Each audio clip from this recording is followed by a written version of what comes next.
नमस्कार दोस्तों, देखो सीखो स्टडी में आप सभी लोगों का स्वागत है। दोस्तों, सामान्य ज्ञान का सेट नंबर 11 आ चुका है। अगर आप देने जा रहे हो यूपी ट्रिपल एस सी का PT, UP police, UP triple S C का जूनियर असिस्टेंट, वीडियो, लेखपाल, railway, SSC, GD, MTS, statesman, group D, RPF, Delhi police दोस्तों, तो 100% दोस्तों जो है जो हम सीरीज चला रहे हैं उससे क्वेश्चन फंसने के चांसेस हैं।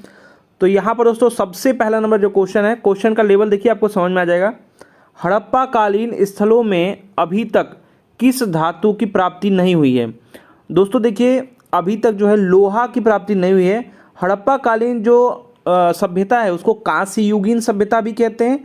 उसमें तांबा, तांबा और कांसा का भी दोस्तों जो है मिला हुआ है। मतलब कांस्य युगीन इसीलिए कहते हैं क्योंकि ये लोग जो है कांसा बनाना जान चुके थे। कांसा, तांबा, स्वर्ण, चांदी, ये सब धातुएं जो है ये जानते थे।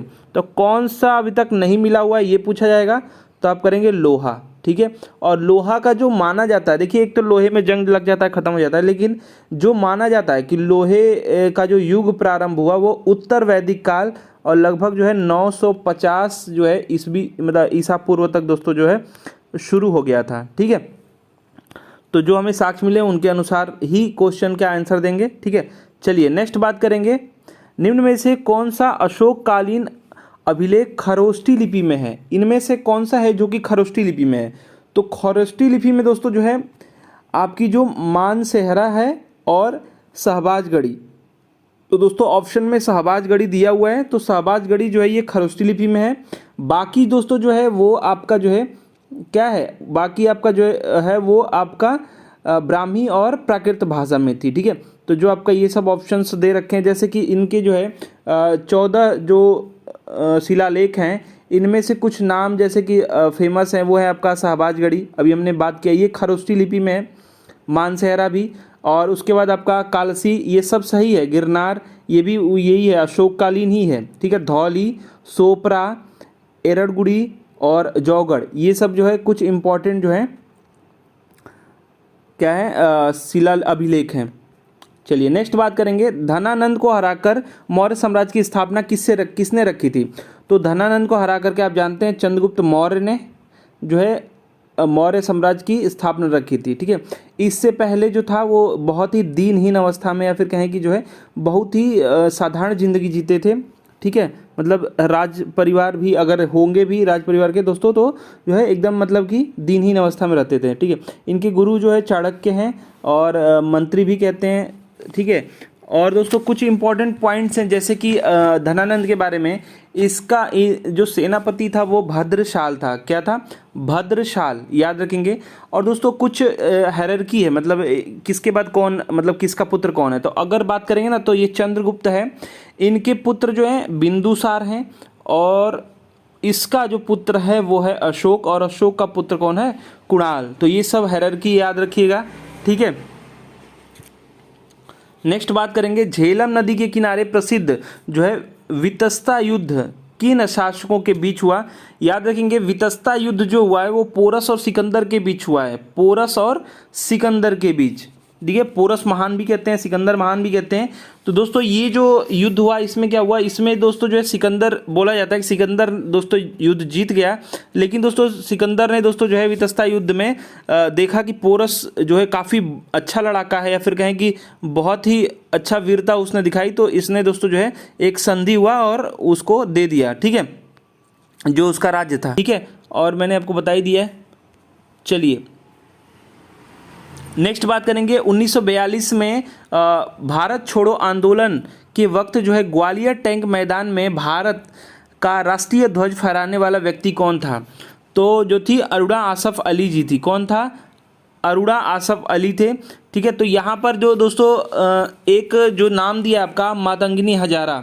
ठीक है, ये दोस्तों झंडा फहराते समय 1942 में दोस्तों इन्हें जो है फहराते समय ही गोली लग गई थी, और इसी के कारण ये मारे गए थे। ठीक है, याद रखिएगा ये।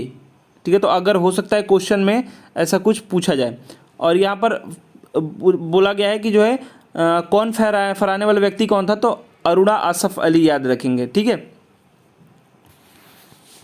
कुछ और पॉइंट्स हैं, जैसे कि आपका भारत छोड़ो आंदोलन को जन क्रांति, अगस्त क्रांति और भारत छोड़ो आंदोलन, इन नामों से जाना जाता है।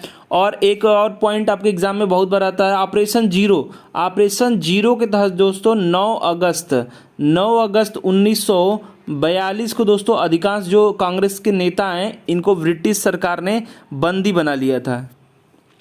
नेक्स्ट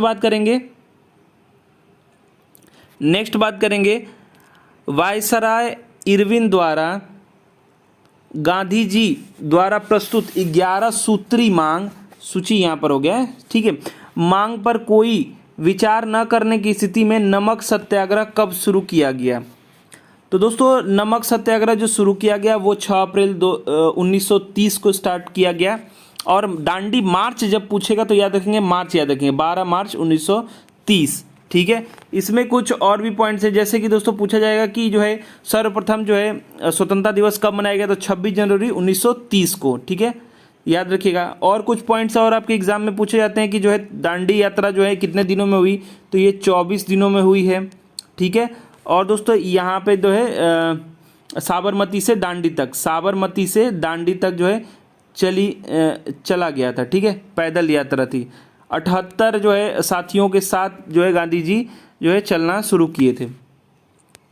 नेक्स्ट बात करेंगे, महात्मा गांधी ने जो है असहयोग आंदोलन कब शुरू किया, जो देशव्यापी पैमाने पर आयोजित पहला जो है जन आंदोलन बन गया या था, ठीक है। तो दोस्तों जो है असहयोग आंदोलन जो है इन्होंने शुरू किया आपका 1920 में शुरू किया। 1 अगस्त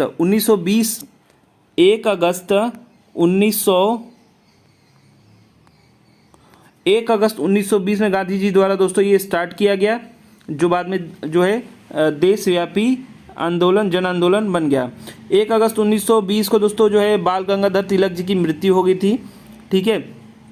5 फरवरी 1922 याद रखिएगा, इस दिन चौरे का जो हत्याकांड हुआ है ये हुआ। तो फिर क्या हुआ, 5 फरवरी को जब ये हुआ चौरी चौरा का हत्याकांड, ठीक है, 5 फरवरी 1922, ठीक है, जब ये हुआ तो इन्होंने दोस्तों जो है असहयोग आंदोलन 12 फरवरी को वापस ले लिया।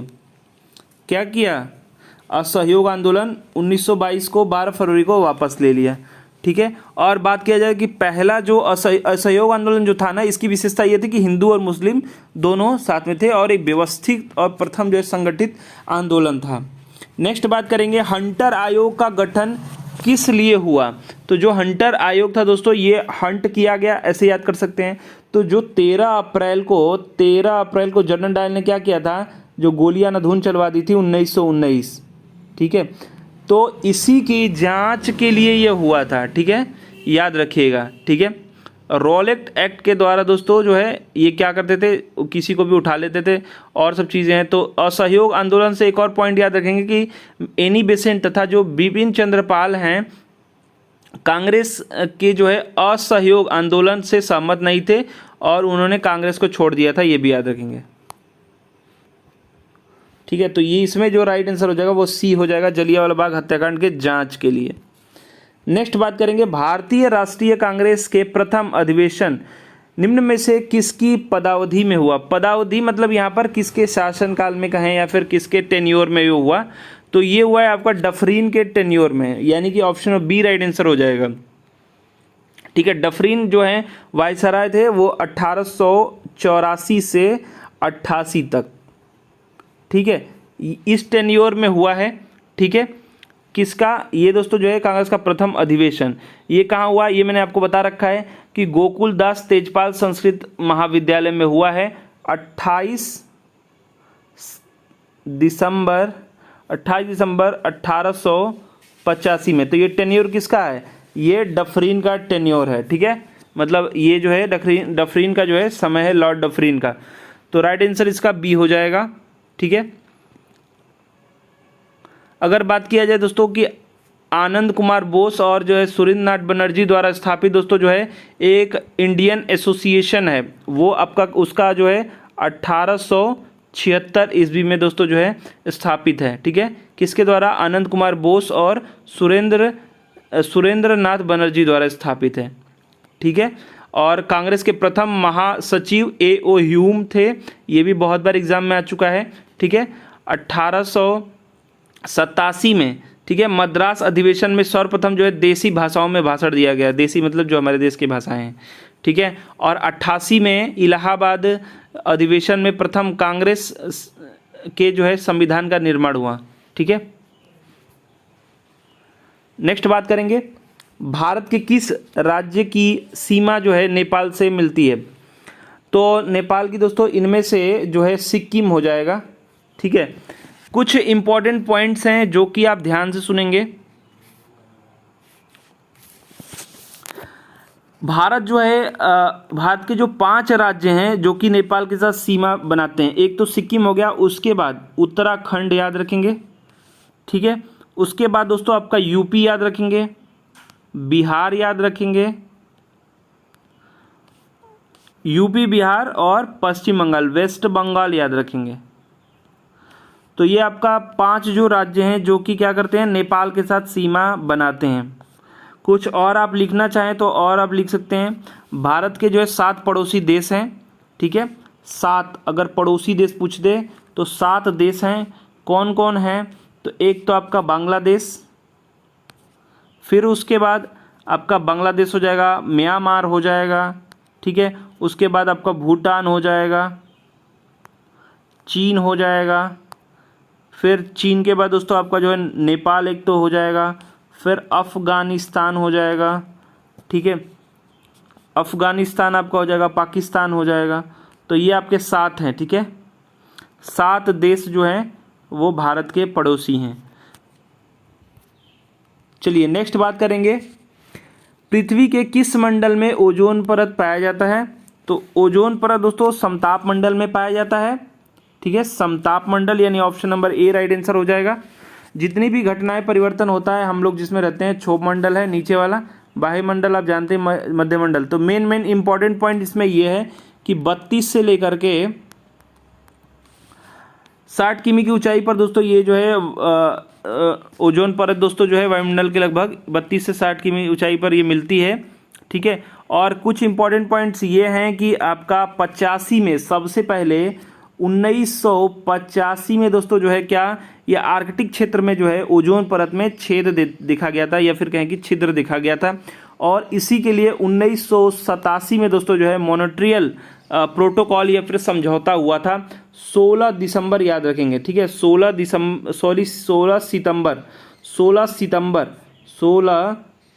सितंबर ठीक है आपका 1987 याद रखिएगा समझौता हुआ था। इसका यही मेन मोटिव था कि जो है जो भी ओजोन परत है इसकी रक्षा और जो ग्लोबल वार्मिंग है, जो भी प्रॉब्लम्स हो रहे हैं, इसको कम करने के लिए 16 सितंबर को ओजोन दिवस भी मनाया जाता है। और ओजोन दोस्तों सबसे ज़्यादा इसको खतरा किससे होता है? CFC से होता है। CFC का फुल फॉर्म क्या है? क्लोरोफ्लोरोकार्बन। ठीक है, जो AC इत्यादि से निकलता है।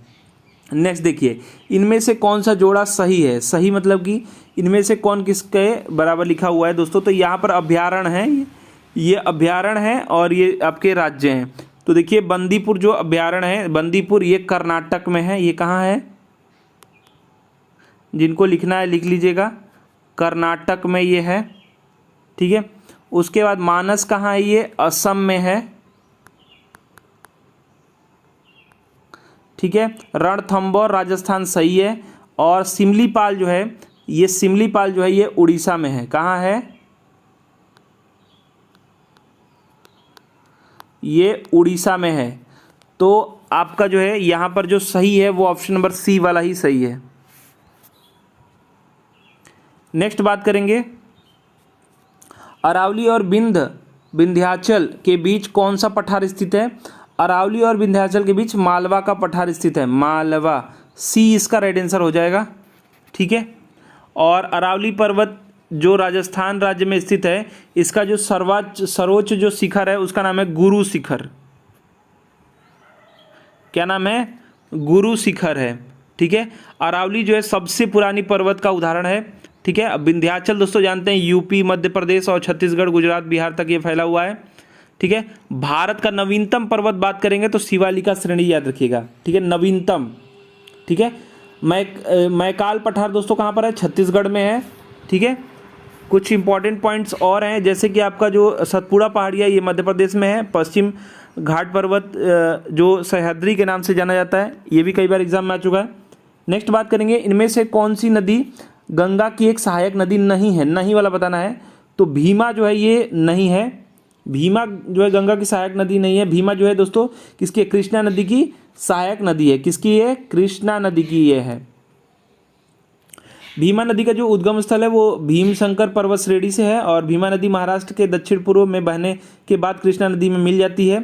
ठीक है, भीमा नदी की सहायक नदी दोस्तों जो है सीना है, नीरा है। ठीक है,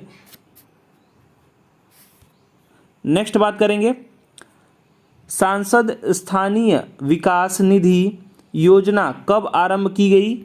तो दोस्तों ये आपका 1993 में किया गया है। 1993 यानी ऑप्शन में बी राइट आंसर हो जाएगा। 23 दिसंबर 1993। ठीक है, बी इसका राइट आंसर हो जाएगा।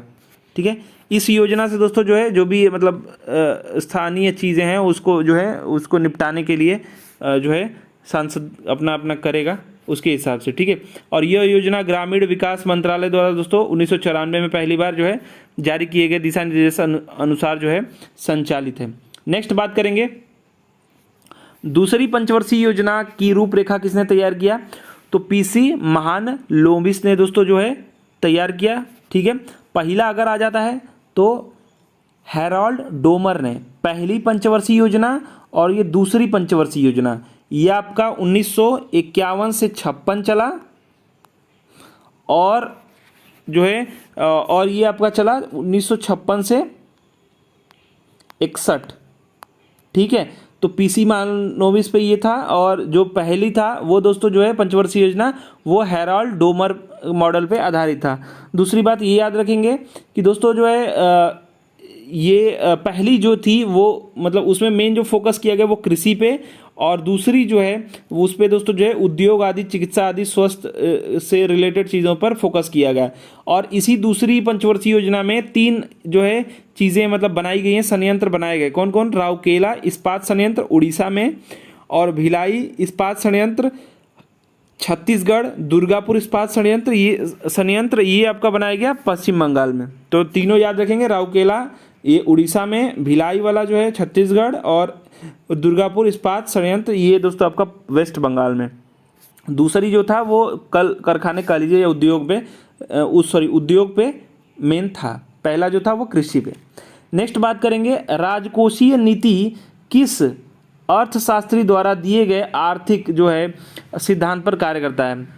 तो ये जो है जॉन मेनार्ड किंग्स जो हैं इन्होंने दोस्तों जो है दिया था जो है राजकोषीय नीति पर दोस्तों जो है आर्थिक सिद्धांत। ठीक है, याद रखिएगा, और ये मार्शल का शिष्य थे, मार्शल के ये शिष्य थे। ठीक है, चलिए, और रोजगार व्यय एवं मुद्रा पर सामान्य सिद्धांत दिया है किन्स ने ही। नेक्स्ट बात करेंगे, इनमें से कौन सी वह गतिविधि है जिसे तृतीय क्षेत्र के अंतर्गत वर्गीकृत नहीं किया जा सकता? तो तृतीय क्षेत्र मतलब पहला में क्या था, मैंने आपको बताया था कृषि, दूसरा में क्या है उद्योग, और तृतीयक में क्या है सेवा। तो सेवा कौन नहीं दे रहा है? भंडारण सेवा है, ये भी आपका बैंकिंग सेवा है, ये भी परिवहन भी सेवा ही है। तो मछली पकड़ना सेवा नहीं है, पहले वाले में आ जाएगा। ठीक है, मछली उछली जो है या फिर ये इसको रखते हैं पशुपालन कृषि में, तो ये सब पशुपालन हो गया, मत्स्य पालन हो गया, कृषि खनन, ये सब क्या है पहले क्षेत्र का है। तो और तृतीय क्षेत्र में कौन कौन आ जाएगा? तो जो भी सेवा रहेगा, चाहे चिकित्सा, यातायात हो गया, परिवहन जिसको कह रहे हैं, होटल हो गया, शिक्षा हो गया, भवन इत्यादि जो भी चीज़ें हैं। ठीक है, कौन सा नहीं है? मछली पकड़ना। नेक्स्ट बात करेंगे, आर्थिक शब्दों में भूमंडलीकरण देश के बीच तेजी से होने वाली कौन सी प्रक्रिया है? तो देखिए, भूमंडलीकरण के कारण दोस्तों जो एकीकरण हो रहा है। ठीक है, इसमें एक एग्जाम में बहुत बार आता है कि दोस्तों जो है भूमंडलीकरण, उदारीकरण और निजीकरण, यानी लिबरलाइजेशन, प्राइवेटाइजेशन और ग्लोबलाइजेशन, ये फुल फॉर्म आता है एलपीजी का। ठीक है, अर्थशास्त्र की दृष्टि से एलपीजी का फुल फॉर्म क्या होगा? ठीक है, तो याद रखिएगा 1990 के दशक में दोस्तों जो विश्व आर्थिक क्रियाकलापों को अत्यधिक प्रभावित किया गया है। ठीक है, याद रखिएगा, ये सब बहुत ही इंपॉर्टेंट पॉइंट्स हैं। एलपीजी का फुल फॉर्म इतनी बार आ चुका है कि मैं बता नहीं सकता, हर एक एग्जाम में बहुत बार ये पूछा जाता है। उदारीकरण द्वारा दोस्तों क्या होता है, तो जो दोस्तों उदारीकरण है उसके द्वारा मतलब यहाँ पर लिबरलाइजेशन, प्राइवेटाइजेशन और ग्लोबलाइजेशन का फुल फॉर्म है ये तीनों। तो दोस्तों इसके कारण क्या होता है, जो है विदेशी निवेश को दोस्तों बढ़ावा दिया जाता है। उदारीकरण से दोस्तों सरकारी नियमों में कमी किया जाता है, जो भी नियम है। और निजीकरण का तात्पर्य दोस्तों जो है प्राइवेटाइजेशन की बात हो रही है। तो यहाँ पर निजीकरण में क्या होगा, इसमें सार्वजनिक उपक्रमों में दोस्तों जो है इनको निजी हाथों में प्रबंधन को सौंप दिया जाता है। ठीक है, नेक्स्ट देखिए, बहुत ही इंपॉर्टेंट क्वेश्चन और बहुत बार ये भी आ चुका है, इनमें से कौन सा अधिकार 1978 से एक मौलिक अधिकार नहीं है। तो देखिए पहले जो मौलिक अधिकार था वो था 7, और जब 44वां संविधान संशोधन 1978 हुआ, ठीक है, तो इसमें क्या हुआ, इसमें दोस्तों जो संपत्ति का अधिकार है जो कि अनुच्छेद आपके 31 में थे, इसको हटा दिया गया और इसको दोस्तों जो है इसको 300 के क अनुच्छेद में, 300 के क या फिर एक कह लें, क में डाल दिया गया। अब एक ये क्या है, अब एक ये कानूनी अधिकार है या फिर विधि अधिकार है, विधिक अधिकार है। तो ये पॉइंट याद रखिएगा, बहुत बार एग्जाम में आ चुका है। नेक्स्ट बात करेंगे, मूल संविधान में किसका उल्लेख नहीं था। तो मूल संविधान में दोस्तों जो है मंत्रिमंडल का ही उल्लेख नहीं था। ठीक है, क्या था, मंत्रिमंडल का उल्लेख नहीं था। तो फिर वही 44वां संविधान संशोधन में 1978 में संशोधन किया गया। और दोस्तों मंत्रिमंडल को सिर्फ एक बार अनुच्छेद नंबर 352 में किया गया। ठीक है, और कैबिनेट सहित सभी मंत्री परिषद को सभी जो कैबिनेट सहित जो भी मंत्री हैं इनको मंत्री परिषद बोला गया, जैसे कि ऑप्शन नंबर ए में आपका दिया हुआ है। और मंत्री परिषद का जो उल्लेख है वो आपका 74 नंबर अनुच्छेद में है। किसमें है, 74 नंबर अनुच्छेद में है। 74 से 75 जो है प्रधानमंत्री का भी उल्लेख है। और 79 के तहत दोस्तों जो संसद का गठन है, क्या है, 79 के तहत संसद का गठन है। तो ये सब पॉइंट्स जो हैं अब से रिलेटेड हैं, मतलब एग्जाम से रिलेटेड हैं, इनको देख लीजिएगा। मेन मैंने जो है कई अनुच्छेद करा रखे हैं जो भी एग्जाम में बहुत बार पूछे जाते हैं, लेकिन फिर भी आप प्रैक्टिस सेट सॉल्व करेंगे तो आपको बहुत सारे नए क्वेश्चन मिलते जाएंगे और नए फैक्ट्स मिलते जाएंगे। नेक्स्ट देखिए, ये तो काफ़ी ऊपर लेवल का क्वेश्चन है लेकिन बार बार पूछा जाता है। जैसे भारत के सर्वोच्च न्यायालय ने किस वाद में संविधान के आधारभूत ढांचे का सिद्धांत को स्पष्ट किया है। देखिए ये क्वेश्चन आपका यूपीएससी इत्यादि में बहुत बार एग्जाम पूछा गया और पीसीएस लेवल में भी पूछा गया है। तो ये जो वाद था वो था आपका केशवानंद भारती वाद जो है 1973, और बनाम आपका केरल राज्य है। ठीक है, ये उच्चतम न्यायालय का दोस्तों जो है 13 सदस्यीय दोस्तों जो है संविधान पीठ ने संविधान के मूल ढांचे के सिद्धांत का प्रतिपादन किया था, याद रखिएगा। ठीक है, प्रथम संविधान संशोधन 1951 के द्वारा यह निर्णय दिया गया कि अनुच्छेद 368 द्वारा दोस्तों जो है जो भी मौलिक अधिकार है, मतलब कि जो मौलिक अधिकार है इसमें संशोधन नहीं किया जा सकता, ये बोला गया गोलकनाथ में। और इसमें किया जा सकता है, ये किया गया किसमें, केशवानंद भारती में। और आपके जो शंकरी प्रसाद वाला जो है 1951 द्वारा दोस्तों ये निर्णय देता है कि जो है संसद जो है संशोधन कर सकती है, शंकरी प्रसाद वाला में कर सकती है। और दोस्तों जो है इसमें अगर बात करें गोलकनाथ में, तो गोलकनाथ में दोस्तों ये 67 में हुआ है। तो इसमें बोला गया कि जो मौलिक अधिकार है उसमें संशोधन नहीं किया जा सकता है। ठीक है, और 73 वाले में दोस्तों जो है इसमें मूल ढांचे को मतलब अच्छे से बताया गया। ठीक है, नेक्स्ट बात करेंगे, मौलिक अधिकारों के एक भाग के रूप में भारतीय संविधान किसकी अधिकार की गारंटी देता है। देखिए भारतीय संविधान जो है वो गारंटी देता है समानता की, किसकी, मौलिक अधिकार के रूप में जो है समानता की। तो दोस्तों इसमें विधि के समक्ष समानता, मतलब यहाँ पर 14 से लेकर के और 18 अनुच्छेद में दोस्तों ये है। इसमें दोस्तों जो है जो भी आपको मतलब क्या कहते हैं, किसी का कोई जो है उपनाम इत्यादि था तो वो सब हट जाएगा। 14 जो है ये कहता है कि विधि के शासन का उल्लेख इसमें है, और बोला गया कि जो 16 है वो बोलता है कि जो है अवसर की समानता। तो ये सब जो है आप अच्छे से देख लेंगे। ठीक है, तो यहाँ पर राइट आंसर क्या हो जाएगा, सी हो जाएगा। नेक्स्ट बात करेंगे, भारतीय संविधान में दिया गया शासन का संसदीय रूप कहाँ से लिया गया है। शासन का जो संसदीय रूप है दोस्तों वो यूनाइटेड किंगडम से लिया गया है। याद रखिएगा ए इसका राइट आंसर हो जाएगा। हमने 60 देशों से, लगभग 60 देशों से कुछ न कुछ लिया है दोस्तों। और अगर बात करें सबसे ज़्यादा जो है 1935 वाला जो हमारा था ना भारत शासन एक्ट जो अंग्रेजों द्वारा, तो वो दोस्तों हमने सबसे ज़्यादा जो चीज़ लिया है वो यहीं से लिया है। और अगर बात करें जो यूके से हमने लिया है, फिर कहें कि यूनाइटेड किंगडम से लिया है, उसमें से दोस्तों जो है भारत के एकल नागरिकता वाला देश है। आप जानते हैं संसदीय समिति और संसदीय विशेषाधिकार, प्रशासनिक पदसोपना व्यवस्था और आपका जो है कानून का शासन, द्विसंसद और जो संवैधानिक प्रमुख आदि जो भी है, ये आपका यूके से सब लिया गया है। चलिए नेक्स्ट और लास्ट जो क्वेश्चन आ चुका है, कौन सी मिश्र धातु लेड, और लेड मतलब कि शीशा वाला, ठीक है, और टीन के होते हैं। तो इसमें से दोस्तों जो है शोल्डर जो होता है ये लेड और जो है टीन का जो है मिश्र धातु है, ठीक है। कुछ और हैं जैसे कि आपका ऑप्शन में आपका गन मेटल दिया हुआ, गन मेटल किसका है, तो ये कॉपर का है, टीन का है और जिंक का, ठीक है। ये तीन मिला देंगे तो क्या हो जाएगा, गन मेटल हो जाएगा। जर्मन सिल्वर क्या होता है, कॉपर है, जिंक है और निकिल है, ठीक है। और बेल मेटल क्या होता है, बेल मेटल होता है कॉपर और टीन, कॉपर और टीन मिला देंगे तो क्या हो जाएगा, बेल मेटल हो जाएगा। तो ये सब देखिएगा, याद रखिएगा, एग्जाम में हो सकता है पूछा जाए, ठीक है। तो देखिए दोस्तों ये आपका सेट नंबर 11 था सामान्य ज्ञान का। आशा करते हैं हमारा प्रयास, हमारा वीडियो पसंद आएगा। वीडियो को अधिक से अधिक लाइक कीजिए, शेयर कीजिए और ऐसे प्रैक्टिस सेट को सॉल्व करने के लिए, प्रैक्टिस सेट को देखने के लिए इस चैनल को सब्सक्राइब करके बेल आइकन को ऑन कर दीजिए। हमारा वीडियो देखने के लिए धन्यवाद। Please like and share. धन्यवाद।